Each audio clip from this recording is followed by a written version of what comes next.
You have to, good morning. We're just going to do quick introductions and then we're going to get started. I am Carolyn Jepson. I serve as the CEO, president, and co-founder of BroadFutures. I'll turn it over to Catherine. Good morning. I'm Catherine McCary. I'm the CEO and Executive Director for Disability in the chapter in DC Metro, formerly the Business Leadership Network. And we are thrilled to be with you all today. Lori. Good morning. I am Laurie Thomas. I am the Director of Program Support at BroadFutures and the Executive Function Coach as well. India.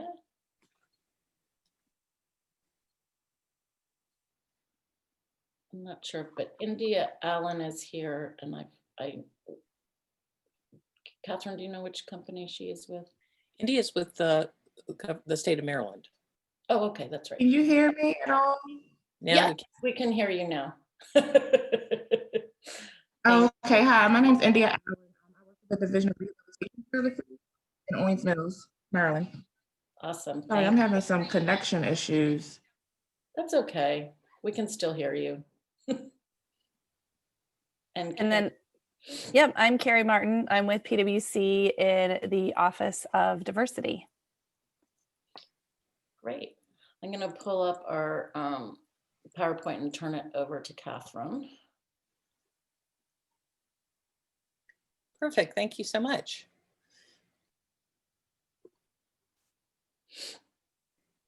Great. It's my pleasure to welcome all of you today to our informational seminar on BroadFutures and to introduce you to my friend and colleague, Carolyn Jepson. She's the co-founder and CEO of BroadFutures, which was founded by Carolyn along with Diana Einstadt and Brad Holmes, who first came together as board members of the Kingsbury Center, a 75-year-old educational institution serving students with learning disabilities and their families. Carolyn oversees the creation, planning, implementation of BroadFutures strategic direction, as well as their overall administration, program development, and fiscal health. She's passionate about creating innovative solutions to empower young people with disabilities to succeed in education and the workforce, and ensuring that a diverse workplace is inclusive of disability. Carolyn has over 20 years of experience in nonprofit boards and leadership capacities of institutions that serve individuals with disabilities. She's a frequent speaker on the value of internships and work-based learning, as well as a diverse workforce that's inclusive of people with disabilities. Looking forward to 2021, as we all are, BroadFutures and DC Metro wanted to give you an overview of their internship program, the only paid internship program for students with learning disabilities. We've worked with BroadFutures and support them in so many ways. In fact, we know many of our members have had interns from BroadFutures, and we're looking forward to introducing new employers to the BroadFutures experience. We had the pleasure of having an intern from BroadFutures a few years ago, and it was extremely beneficial. And when Carolyn talks later about the interaction between the employer and the intern, I found that to be completely helpful and helped me become a better manager, and it helped our intern become a better intern. We all appreciated getting to know Luke, and we think we've added to his repertoire for his career as well.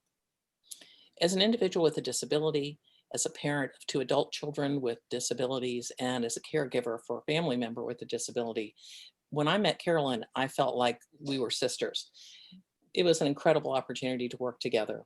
We spent more than a year in developing, with our Millennial Project, an e-learning for college students with disabilities. And one is striving and one is thriving to help college students figure out how to do the best that they can to move forward into the world of work. And this fall, we showcased many of our private sector nonprofits in figuring out how they survived and are surviving now with COVID-19. And so that particular webinar is also available on our website. We know that working together, our partnership has become a true relationship. We're built on respect and developing our own organizations and coming together as often as we can. Thank you so much, Carolyn, for what you do. It's a pleasure to have you with us today. Thank you so much, Catherine. We were just talking before we started about how Disability In has been such a great partner for BroadFutures because we started with you right when we started BroadFutures 7 years ago. We spent a year doing research before we started, but we've been running programs now for 7 years. So I think today what we're going to do is I'm going to talk to you about our program in general. I'm absolutely going to talk about how we partner with employers, how we support employers, how we vet candidates. I'm also going to talk a little bit about the value of internships. I assume if you're on this call and you understand a tiny bit about BroadFutures, we are an internship program, but I still think it's important to really emphasize the importance of internships because that's what we are solely focused on. And then of course, we're going to have time for questions at the end. So we are at this point, we are still the only training, mentoring, and paid internship program focused on young people with LD in the country. All of our internships are paid. Our for-profit companies all pay the interns directly. Many of our government and nonprofits pay the interns directly as well. If they don't, we raise the funds to make sure that all of our internships are paid. And we like to think that we are revolutionizing the way young people with LD enter the workforce because, as I hope you will come away from this understanding, we really have an innovative approach to how we train, support, make sure there's access to internships for young people. So I want to talk a little bit, as I said a minute ago, about why internships are so important. So as I'm sure you're aware, how we source talent is changing dramatically because of the young workforce, that the young people that are coming into the workforce. So, you know, it's estimated that young workers will have 30 to 40 jobs before they retire. And some of this comes out of the millennial work that Catherine and I did together that we came to understand that 91% of millennials and now Gen Z, they only expect to stay in an internship, a job about 3 years at the most. So what is that going to look like as far as hiring folks? We need young people who are able to navigate that more transient job market. And we need to make sure they have exposure to different work environments because they are going to have so many different jobs. And in fact, apparently they're going to have jobs. Most of the jobs they're going to have are jobs that don't even exist right now. So that ability to transfer a skill and to have a varied skill set is going to be incredibly important. And then, you know, obviously it's part of their educational experience, right? So as an employer, you can help form what their first experiences are in a professional world and with a career internship, a career opportunity, as opposed to, you know, just a summer job. So these are our win-win. Like, why is it important to promote internships? As I hope everyone is aware, I personally think it is the best way to recruit talent. You have an opportunity to see young people in how they are working in the workplace before you're actually bringing them on full time. So you can audition the talent. In effect, what this does is it helps to reduce your recruitment and training costs because the money that you're putting in for the internships allows you to see really how the young people are working. As I'm going to explain in a little bit, we have a pretty rigorous vetting process when we to admit people into our program and then to match them with employers. But we find that the best way to actually audition the talent is to see them in the workplace and see how they're doing and seeing how they're responding to feedback. Interns, this is my favorite part. Interns often bring fresh, innovative solutions. So I would add, this is particularly true for young people who think differently. Young people who've had learning or retention issues who their entire educational life, they have had to do workarounds. They have had to think about how they can approach programs and solutions in different ways. And this is what I'm finding, and I have found all along, is this is probably the biggest reason that employers come to us. They see us as a source of talent, of young people who think differently, think outside the box, are able to approach problems and solutions in a different way. And then as I was talking about in the earlier slide, it really helps create this critical skills. It also helps create problem solving, conflict resolution, communication, teamwork, the ability to move throughout internships. The data on this is pretty clear that folks who are in internships actually end up being more successful later on when they're in the workforce. And then from an employer perspective, being involved in the community and creating opportunity for young people, you're seen as a provider of good jobs. You're seen as someone who is investing in young people. You're seen as someone who understands this sort of advent of the way we're going to have to start looking at talent sourcing. I want to talk a little bit about the paradigm that exists right now for young people with learning disabilities. So 1 in 5 has a learning or attention issue. That's 20% of our young people. However, only half of them finish post-secondary school or find stable employment. So that's what we are solely committed to changing that paradigm. And really what we're looking at is making sure we're providing access to young people who otherwise have not had the same opportunities as their typically developing peers. And then we're providing support both to the interns and to the employers to make sure that that's a successful experience. And so we like to say that we're connecting employers to untapped sources of talent. I do think that we are, as a country, I think we're much more focused on the importance of inclusion and the importance of diversity, but really honing in on the importance that disability is very much a part of that diversity conversation. And within the disability conversation, the non-apparent disabilities, the LDs, the ADHDs are ones that we are trying to bring to light and trying to bring forth that talent source. So we like to think that our interns represent the diversity of the communities where we are. They're academically, socially, culturally, economically diverse. And of course, they're trained, talented, ready to work because they're going through our training program before they come to you. The emphasis on diversity is huge for BroadFutures. So we work really hard to make sure that all of our interns are representing, as I said, the different communities in which we work. Just, the kind of basics of who we're serving. We're serving young people who've graduated high school. They are either headed to college, in college. We have a group of people who have finished college and they're either thinking about going to graduate school and they're taking a couple of years to work in the professional world, or they're not sure what they're going to do yet, or they fall into that group of people who have not had the same access as their peers due to their disabilities. And so we're focused on that whole spectrum of young people. We, as I'm going to explain in a minute, all of our interns are vetted pretty extensively. They're prepared through our training program. And then part of the vetting process is really looking at that motivation level. So what we're looking at is, are they motivated to be in the program? Do they understand their inherent potential? So we are vetting for people who we believe have potential that has not been met.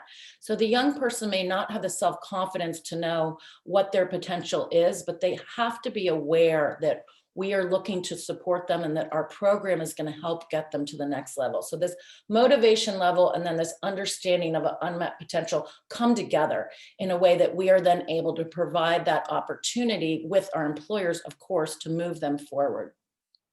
Catherine had asked me to kind of really give snapshots of who we serve. And I will say that we have a group of young people who we admitted into our program last summer, but due to COVID, we were unable to run our in-person or even a remote internship program. And so we have that group of people who's kind of waiting in the wings, but we're also auditioning, so to say, a whole nother group of people who are applying starting now, and they will continue to do so through the middle of March. But if I were to categorize where their common majors fit, we're really looking at the computer sciences and IT. Every year we get a group of folks in that category. We get a group of people who end up in marketing communications internships. They may be specifically a communications major, but often they're also an English major they are an English major. And so they have that facility with both the spoken, but most importantly, the written word. This is where some of these people are ending up in the social media context. And then we have a hospitality group. We partner with the Wharf down in DC, and we partner with some of the hotels and restaurants there. And then of course we get finance and accounting. And because we're in DC, we get political science majors. So we get people who are interested either in advocacy or political science. We do partner with several congressional and Senate offices, as well as nonprofits who have advocacy or policy concerns. Obviously, there are people who don't fall into those categories, but if I were to really summarize who we've served over the years, that's where they're falling. And that's what we're seeing in the applicants that are coming in and the applicants that we have so far. So this is a slide that I like to show in almost every presentation we do, depending on what it is, because I feel very, very strongly, and this is sort of the ethos of BroadFutures, that those slides you saw earlier about the paradigm that exists, it has been the same for over 30 years. And so what are we doing wrong? Or the way I like to look at it is, what can we do to make it better? So we have an innovative approach to workforce preparation, and we are not looking at it the same way. We are focused on the fact we're serving young people who think differently, right? So why should our approach to training be the same, right? Why should our approach to training not incorporate that beauty of the ability to think outside the box? So I want to talk a little bit about what makes us unique, and then we'll get into how we're partnering with employers. But it's first important to understand, I think, with any organization, like what is the focus? If I were to break it down, I do believe that these are the three things that we are most focused on. As I've been saying, we are providing an equal opportunity and access point for young people, and then we're providing the support for the young people who think and learn differently. And with those two things, we have seen, and I think we will continue to see, that the young people we serve are as successful or even more than their peers because they have provided this access. A lot of the young people we serve, simply due to their disabilities, or don't have the executive functioning to go on their own through the whole application process. They may not have the social communication skills to really ace it in an interview. And then they may need just support in order to get through the internship. And so that is the approach that we are taking to ensure that both the intern and the employers are having these mutually beneficial experiences. And then, as I was alluding to earlier, we have an innovative approach to how we're actually delivering that training, which doesn't really affect the employer end of it, other than I think it's important to understand how we're doing it and what we're focused on. So obviously it's an interactive curriculum. That we've been able to maintain this interactive component even in the remote space. And the way we do it is by integrating the arts and making sure that we are not having more than 5 to 7 minutes of instruction before we're breaking out into some sort of interactive activity. So what does it mean incorporating the arts? I'm just going to break that down a little bit. Let's say we were doing a unit on self-advocacy, and what that would translate to in the workplace is the ability to ask your supervisor for the appropriate accommodations, the ability to talk to a peer in an appropriate way, the ability to ask for what you need in order to finish a project. So we're talking about that from a communication standpoint. We have a speech pathologist who delivers much of our curriculum on that end. But then we have a drama artist who's using role play and improvisation to really solidify that skill. And it's not dressing up in costume or anything like that. But what it is doing is taking what we're talking about and then actually role playing it. And then we're using that peer-to-peer learning in order for them to give feedback to each other. And so this is how we're able to, in a short period of time, really solidify those important professional communication skills.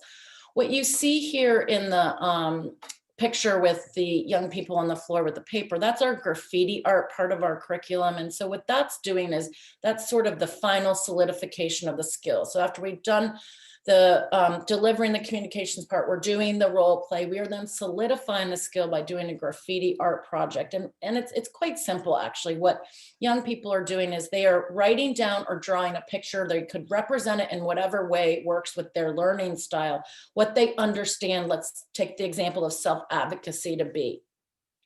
And then they're having to respond to what their peer said.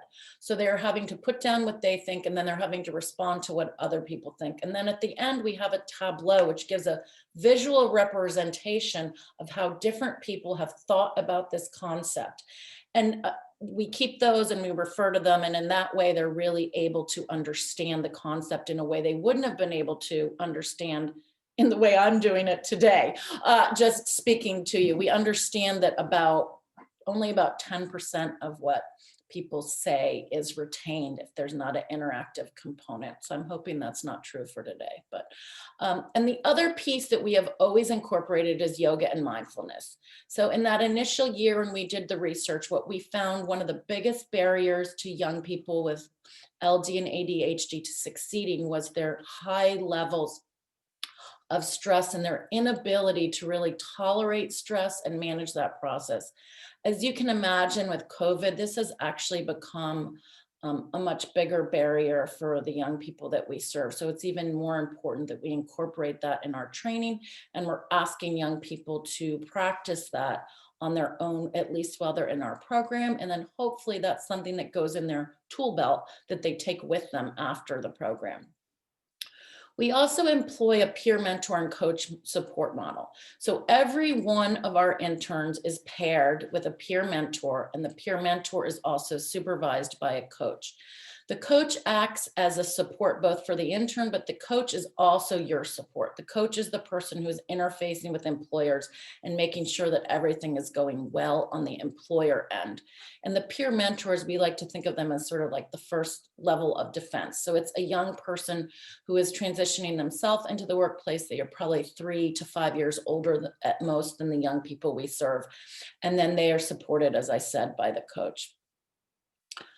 So I want to talk, we are always asked about how we vet candidates and how we match. What I want to say is that the match process is very individualized to the employer, but I do want to talk about it, and I want to talk about our vetting because I see BroadFutures as serving as a type of insurance policy for a source of talent. And so we have a pretty rigorous application process. We ask all the traditional things in the application of work experience, education, interest, hobbies. We do require a documentation of a learning disability or ADHD that normally comes in the form of a neuropsych, but sometimes with our young people who have ADHD, they have never had a neuropsych, and they just were using a documentation from a provider who has diagnosed them with that. We're also asking what are their goals for the program. So part of our support process is making sure that each intern has goals outside of their specific internship. These are not internship goals. These are professional development goals, that they have goals and strategies that they are implementing to work towards. So when they finish the program, they feel that they have moved forward in these goals. And they are assessing themselves each week on these goals along with our staff. We're also looking at what are their areas of strength and their areas for needed support. I think it's important to understand that I personally feel that this is one of the greatest areas of weakness of our young generation, not necessarily just those with disabilities, but especially the folks who come to us. They are not as aware of where they really shine and where they need support when they come to us. And our goal is that they really grow in that by the time they finish the program. But we're asking from the very beginning, what do they see as those areas? We're then asking for 3 references. So these are usually 3 people from different places. Every once in a while we get 2 academic references, but in an ideal world, we want an academic reference. We want a professional reference somewhere where they have volunteered or if they've had a job. And then we want another reference, either a leadership opportunity or perhaps someone in the mental health field. And then we have at least one interview. If an intern makes it, if an applicant, I should say, makes it through all this, we're gonna interview them. And we interview the vast majority of the people that apply to our program. And sometimes though, we need to do 2 interviews. So often it's just 1 interview, but if we feel like someone's on the border or there's something really interesting about that intern that we wanna dive down deeper on as far as for the match process, then we are gonna interview them twice. The match process, I would like to say that it's about 70% of our employers actually want us to do the match ourselves. So just so you understand what happens through this application process is we develop our own summary of the applicant. You know, it's about a 2 to 3 page summary of everything we've learned from the reference check, everything we've learned from going through the neuropsych, everything we've learned from the interview and the application. And then we are providing that to we're figuring out what we think the best match is, and we're providing that to the employer. In so doing, we are employer driven on the match. So we are looking at, what do the employers want? What are their areas that they're looking for talent? What are the skills they're looking for? Sometimes we're even looking at what type of environment. So you can imagine in the hospitality internships, we need someone who's a natural extrovert who enjoys being with people, right? So we're looking at all of that. And then we are matching it to finding interns who fit that. So we are not getting a bunch of interns and then trying to find employer spots. What we are doing is we are finding employer spots and then recruiting the talent to fit those spots. That said, about 30% of our employers want active participation in the match process. And obviously we are going to meet that request, and that takes different forms. So one of the common forms is traditional. So an employer will want us to present 2 or 3 candidates with their summary and their resume, and then they are going to ask to interview that candidate. The interview, we don't actually call it an interview, we just call it a conversation. As you can imagine, many of the young people we serve have pretty significant social anxiety, and that has been a barrier for them. So we're calling it a conversation. That said, they completely understand this conversation is the gateway to the internship. We have other employers who actually want to just see the candidates on paper. So they want to see that summary, and they want to see that resume, and they may want to talk to us on the phone, but they don't feel the need to actually talk to the intern. And so those are, and I'm sure there's other ways we can think about the match process, but that is how we do it traditionally, as I said, with about 70% of them wanting us to do it and the other 30% wanting from passive to very active involvement. I want to talk a little bit about our program details. As you can imagine, we had to pivot, and we continue to pivot into the virtual space and hopefully soon into the hybrid space due to COVID.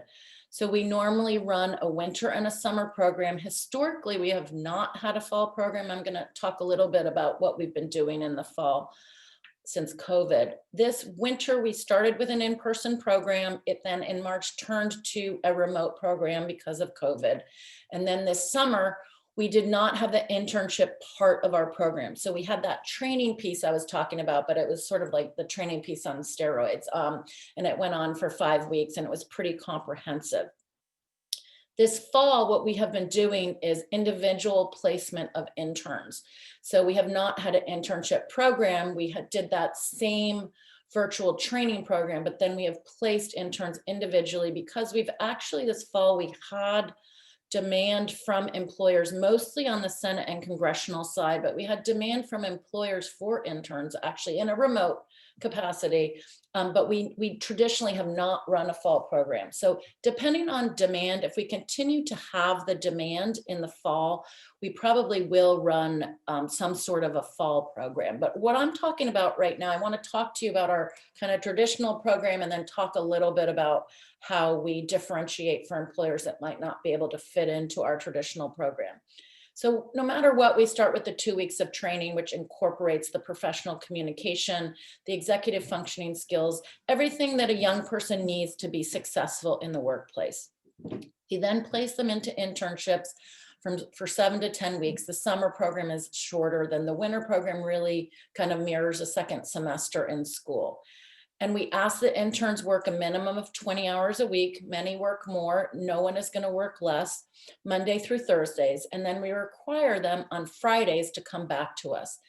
And on those Friday trainings, we are talking about what happened during the week. So we have assessments from employers, from the interns themselves, from our staff, and we're coming together as a group and we're talking about what went well, where young people need support. And then for certain interns, we're also meeting with them individually to go over that. We find that this gets back to the very beginning, what I was talking about how young people who think differently do best.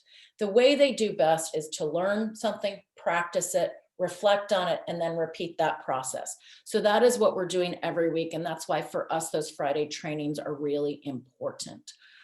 Right now, we are planning to start with internships June 21st to go 7 weeks through August 6th with our final presentations on this August 7th. Before the 21st, we will have those 2 weeks of training. Well, I also want to talk about how we partner, and as we are doing right now, with employers outside of our traditional program. So we have alumni interns. So those are young people who have gone through our program who may still need the support and access to have an internship, but are much more independent than someone who has never been through our program yet. Let's say we have an employer who really wants to partner with us, but their program, their dates do not match what I've just described as our traditional program. And the example I like to give is an example of ZeniMax Media, who are a video game producer. You can imagine the demand we have for that internship on the intern side of how many young people want that internship, which is fabulous. But that employer, the internship that we have there is a Q&A. So they're doing quality assurance for the games. They're finding out where the bugs are in the games. And it's really important for some reason that you do that in 8-hour blocks of time and that everyone does the same. And so that employer did not want our interns to have a different schedule than the rest of the people at the organization because they felt that it would make them look different. And also it would not allow them to have that quality insurance of that 40-hour week. So in that situation, we need to place an alumni intern, someone who can work that 40 hours, most importantly, who can work on those Fridays. We're also, as I said, we are also doing now, and that's someone who was still in our program, but it's an alumni program, but we're also doing the one-on-one placements. And that's what we've been doing this fall, and we'll probably do a couple this spring. And so that's where we have an employer partner. They may be a new employer partner, or they may be someone we partnered with before, but they have a specific need that is outside the times of our program. But it's an internship that would be of great value to one of our young people. And we know we have someone with that specific talent. So that's kind of the universe of how we are partnering with employers. And then the kind of I don't know why I put this word requirements, but the way we partner successfully with employers is we have things that we're asking of you in our partnership, and then things we are giving back to you. Obviously, the first one is a commitment to partner. So as I said before, we are employer driven on how we run our program. We are looking at what employers want, and then we're finding the talent to meet that. So I have to have commitment that an employer is interested in partnering with us. The vast majority of cases, we have a contract that is signed. It's a pretty basic contract, to be honest. It's essentially saying that, you're going to be nice to our intern and that you agree to partner with our intern and that you're going to pay our intern. We are gap year accredited, which is a quite laborious process. And part of that process requires us to ask to have these contracts. That said, we have some employers, we have a couple Senate employers, and we have a couple private employers who their general counsel's office will not allow them to sign this for whatever reason. In that case, I need a statement saying that, and then just also, saying in an email that you're agreeing to partner with us.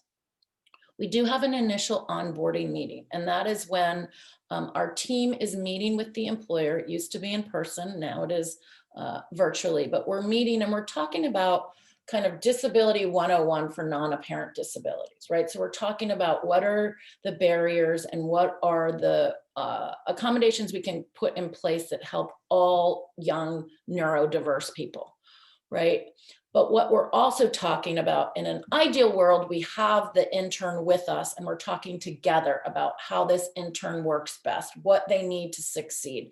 There are cases where we have young people who just aren't there yet, so they're present, but we are doing more of the advocating for them at that point. The bottom line is we want to make sure that the employer understands what needs to be put in place in order to ensure a successful internship. And then we want to make sure we understand what the employer needs from us.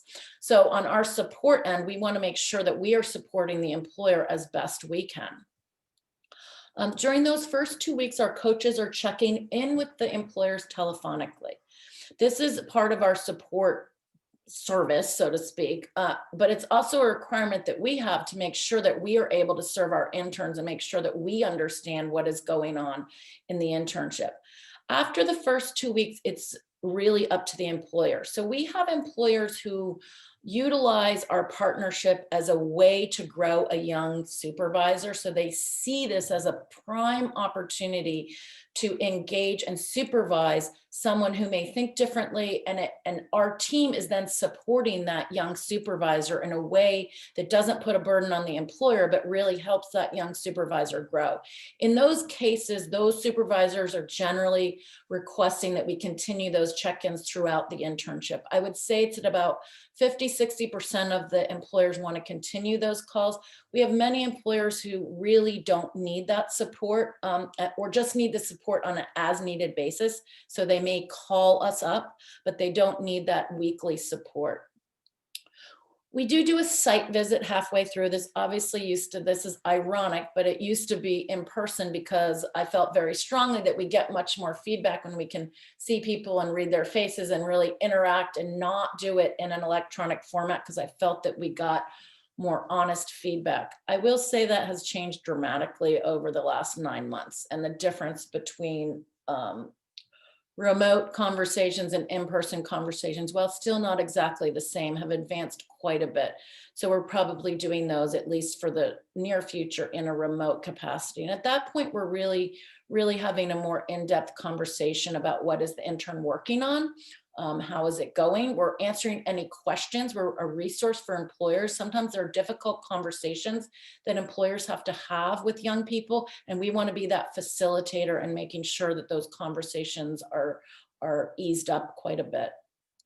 We also, as I alluded to earlier, we do ask employers to do a weekly assessment. I promise it is not onerous in any way. It shouldn't take more than 5 to 7 minutes. It comes to you each week on a data management link, and the management link will remind you if you haven't done it. And if you still haven't done it, we will remind you.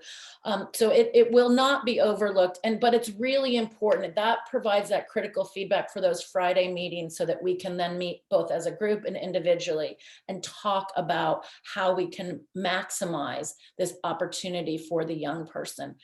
And please know that we are doing our own assessments, and interns are assessing themselves as well. So that's all, that information is coming together for those Friday sessions. And at the end of the program, we ask you to do a final intern assessment. So it's a more global assessment of how the young person did. And then we're asking you to rate us on how we did in sourcing the talent and supporting the talent and supporting you in providing an opportunity for employers. And once again, these come through our data management system. It comes on a link. It's very user-friendly. It should not be time-consuming, but it's critical because we are always responding to feedback as we continue to grow as an organization. I want to give you a little bit of background on some of our employer partners. So I have a couple slides here. They're not all on here, but we got as many on here as we could. And you can just see by looking at it that we serve a great variety. There's independent companies here. There's policy organizations. There's Senate and congressional internships. There's finance companies. There's communication companies. There's educational institutions. There's nonprofits. There's think tanks. So it's a pretty broad range of employers and also a broad range of young people that we serve. We have this, I promise this is a short video, but I think it's important for you to hear from employers themselves instead of just from me. So this is a short video where you hear from our employers. If you're really interested, you can hop on our website, and there's also, a general video, and there's one from our interns as well. But here we go. With BroadFutures, you have the opportunity to change a life.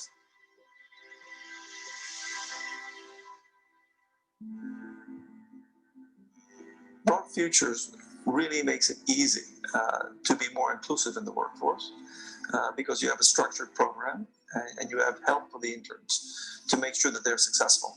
So it created a win-win situation, certainly for us here at the Wharf, partnering with BroadFutures, because they could do the transitional training, they could do the vetting, and they could bring qualified candidates to the employer, so making the employer's job much easier.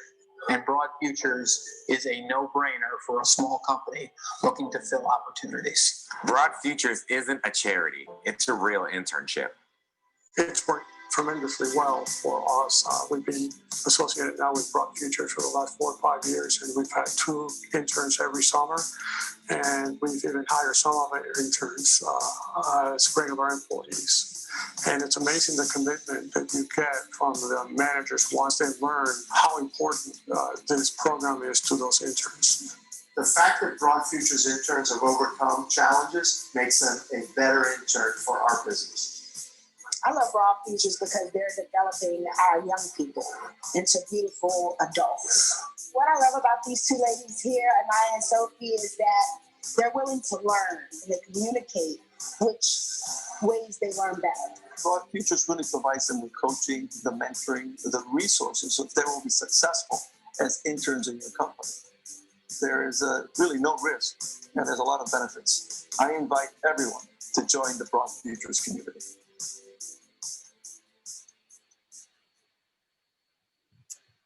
Okay, I'm going to give you a few stats on our employers. So we do ask for that end of program assessment, but we also have had over the years, we've had independent consultants speak with our employers to understand where they see the promise of our program, where we can improve.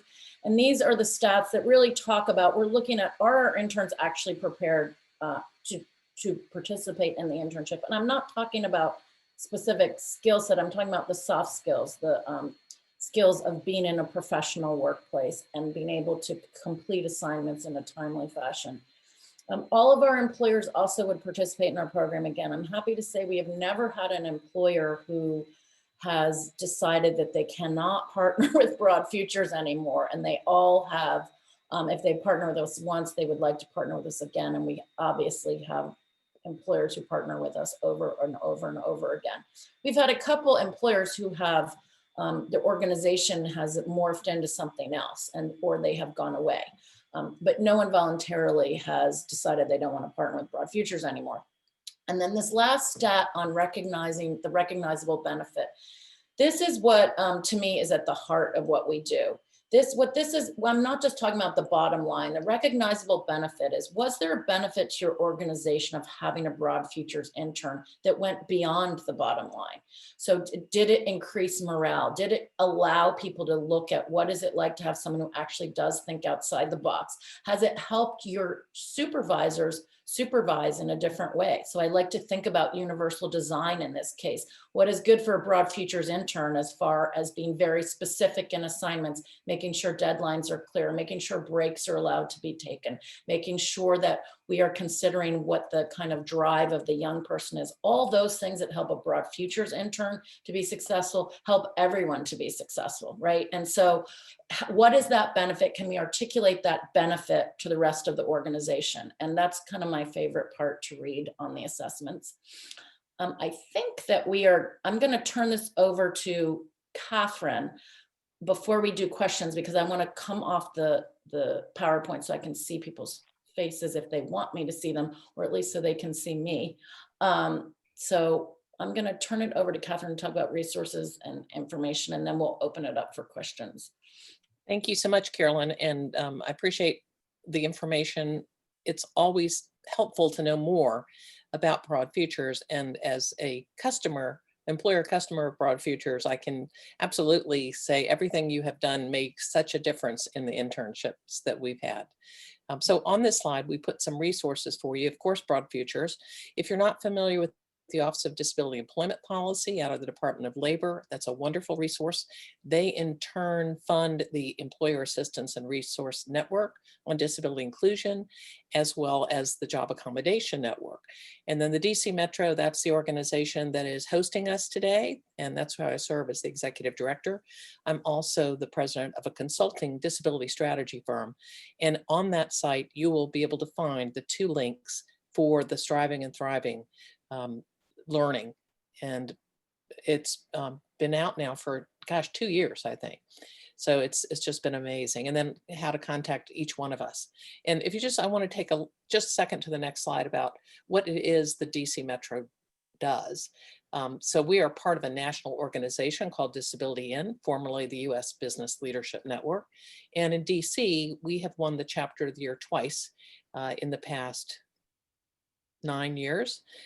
We are focused on engaging employers through a dialogue of education, resources, helping to remove those attitudinal barriers and organizational barriers. And we exchange best practices. So those of you who are listening to us today may or may not be familiar with our organization, but I encourage you to check us out. We produce a monthly newsletter that is full of information. If you have information that you would like to share to our employers, we encourage you to send us articles. And do stay in touch with us as we are doing regular webinars until we can all come back together. So Carolyn, let me turn it back and see if we got some questions. Okay, thank you, Cal. Or comments. Yeah, so I just am here. If anyone has questions, if you can't think of your question or you don't have a question right now, please use the contact information to get in touch with us. I know that yesterday I offered, and I will offer it again. I did not include in our slide. We have kept a inventory, for lack of a better word, of all the different internship experiences that our interns have had. Sometimes we have a partner who wants to, an employer who wants to partner with us, but they're just not sure exactly what that job would look like. And so we help with job development, and we have, you know, we've had over 180 internships over the years. So we have a pretty good inventory of what those jobs look like. So if anyone is interested in that, I'm happy to send it to you. It's not something that's compatible with PowerPoint slide. So just shoot me an email and I can again put this in the chat, my email address for everyone, and I'm happy to respond to that. So Carolyn, we also, looks like we're joined by Laura Eckert from Leidos, who's also on our board, along with Carrie Martin from PwC. So welcome, Laura. Thank you. I apologize. I had another call for the first half, so I didn't. So I joined late. But I am interested in hearing about the types of positions that you have available. Leidos is a pretty heavy IT focused company, so I'm interested to see what might be compatible out there. So I don't know when you came in, two important things to understand. One is that our internship program, we're employer driven. So we start with what are the needs, and I'm just using IT as because you articulated it. Let's say we had 5 employers who wanted an IT intern. We are then going out and sourcing for those IT interns. It's not the opposite. In the IT space, there's a funny coincidence there, but in a normal situation, we are taking what an employer says and then we're finding the interns. As it happens, we always have people interested in IT. It's just, I think it goes with the population that we serve. So we have those interns. We recruited a class last summer, but then we were unable to put them into internships. So we have that class, but we're still recruiting more interns. So we're going to have a pretty competitive pool, I hope. Our internships, and I'm going to just speak very generally, and please understand that, you know, we individualize based on the needs of the employers and the interns that we are serving. But generally, they fall into the categories of IT, computer science, policy, and advocacy. Communication, so that's in the form of whether it's written communications or social media, and hospitality. And then we have, you know, I'm saying research for lack of a better word, but we partner with some of the think tanks in town as well as the Smithsonian. So those are folks who are very interested in research and writing. But IT and computer science are, you know, I would say, well, somewhere between 10 and 20% of our applicants have that as a background. Does that answer your question? Yeah, it does. Thank you. Okay. And Carolyn, this has been great. I appreciate, like I sat in, I don't know how many years ago it was when you had us all over to kind of, what was it, like a design thinking session to come up with those modules that Kathleen, you were mentioning. Okay. So this I recognized your name from somewhere. Okay. Well, it was back to me now. It was Schroeder. It only took me 5 years to finally change my name. Okay.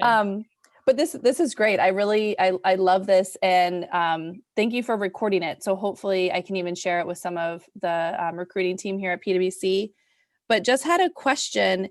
Well, I love the way that you guys recruit, like where you find that the employers and the roles that they need, and then you source that talent. That I think is unique. But one of the things that I was curious about is how often does the internship lead to full-time employment? Yeah, so I would say, and I have to be honest, we haven't run the numbers yet this year because this has been an odd year. Yeah. But we have, so I would say for those that are like have a traditional internship program where you are bringing someone in for full hire, we have many employers who are not using the internship in that capacity. For those that are doing that, it will lead to full-time employment. But we also have individuals, and I think you saw on the testimonial, the person from APA, where they weren't actually bringing, they just have an internship program, and it's not this traditional way of you are really using your internship program to audition talent. They just have an internship program, but they have gone on and hired one of our people full-time. So we also have that. I would say, and just to understand, that is not our mission. Our mission is to provide transitional employment. So we're actually not focused on that. We're focused on that they're successfully transitioning into the workplace or back to school. We have many people who've dropped out of school, but I would say about 30% of our interns end up having an extended internship or being hired on full or part-time, regardless of the fact that that's not what we're asking employers to do. Many of our interns are going back to school, to be quite honest. But the ones who are vetting it as a traditional internship program, which are not that many, but the ones who are doing that, those interns are hired on full-time. Okay. Perfect. I think that at least in the current environment at PwC, that's the internship program that we typically have, where I know we have an early ID program where we bring in students in their like freshman or sophomore, in between freshman and sophomore year. Oh, really? And yeah, and then we bring them into the pipeline really early to then kind of give them all the tools and resources that they need to be successful at PwC. So it ends up to being like a 2 to 3 year internship, which then leads into full-time employment. Oh, that's a really cool model. So yeah, so just for everyone, for that example, I mean, we often have the employers that have more traditional internship programs, like Discovery is one. They want that person to be a junior, and they want that person to have some sort of IT background, right? So we are sourcing specifically for that. So in your case, we're actually looking for someone who is younger, who's, you know, just completed, I assume just completed their freshman, will just be completing their freshman year. So it's, in that case, we're taking that information and it's very typified, and we're sourcing for that specific person who falls into that category. Okay. And the location, I know we're in COVID, but is historically the location in this DC metro area? So yeah, we were asked this question. This is the first time I've been asked this question yesterday for the first time. And I just want to give everyone a tiny bit of history and not to take up too much of your time, but we historically, yes, we're in the DC area. That doesn't mean our interns come from all over, but our internships, our employer hosts are in the DC area. That said, now that we're in COVID, and I've been taught, I'm not, as I'm talking with you guys, I'm talking with a lot of employers right now about summer 2021, and people still want it to be remote. We're getting interest from both coasts, so from New York and from California. So there is no reason we've been able to, I won't say perfect, but come near perfection, managing this process remotely. So I do not think it has to be in the DC area, because rationally speaking, it doesn't matter if we're on computer, if we're doing this from our office in DC, or we're doing it with someone in California or the Midwest or whatever. As long as it's remote. I also think there is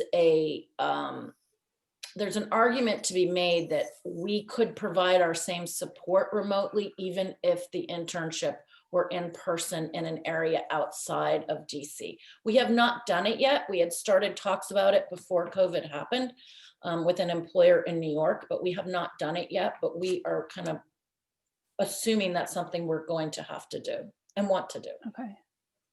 Okay, that makes sense. Thank you. Okay, does anyone, before we are right at 10 o'clock, wow, that was good. Before we end, does anyone else have any other questions? Otherwise, we will close it up, and I would love for you guys to be in touch in any way. This is our kind of active time to recruit employers, which I will say timing wise, we will be continuing to do so until March. Carolyn, thank you so much, as always. And I'm so glad we had such strong interest from employers in our region. Thank you all for joining us this morning. Thank you, Catherine, for hosting us. Yes, thank Bye. you. This was Thank very you. helpful. Thank you. Thank you. Take care. Okay. Bye, everyone. Bye. Bye. Bye.